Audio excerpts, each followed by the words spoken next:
मुख्यमंत्री देवेंद्र फडणवीस सत्तेत आल्यानंतर एकनाथ शिंदे आणि फडणवीसांमध्ये मोठ्या प्रमाणावर तफावत दिसत आहे। प्रत्येक वेळी फडणवीस आणि एकनाथ शिंदे यांच्या तफावत असलेल्या बातम्या समोर येतात, पण प्रत्येक वेळी हे दोन्ही नेते या गोष्टी धुडकावून लावतात।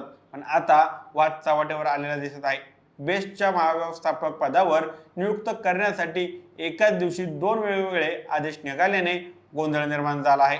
बेस्टचे महाव्यवस्थापक श्रीनिवास हे सेवानिवृत्त झाल्यानंतर त्यांच्या जागी कार्यभार कोणाला द्यायचा यावरून वाद निर्माण झाला आहे। उपमुख्यमंत्री एकनाथ शिंदे यांच्या नगर विकास विभागाचे अश्विनी जोशी यांची नियुक्ती केली, तर मुख्यमंत्री देवेंद्र फडणवीस यांच्या सामान्य प्रशासन विभागाने आशिष शर्मा यांची नियुक्ती केली। त्यामुळे आता खऱ्या अधिकाराचा निर्णय कोण घेणार असा प्रश्न उपस्थित झाला आहे।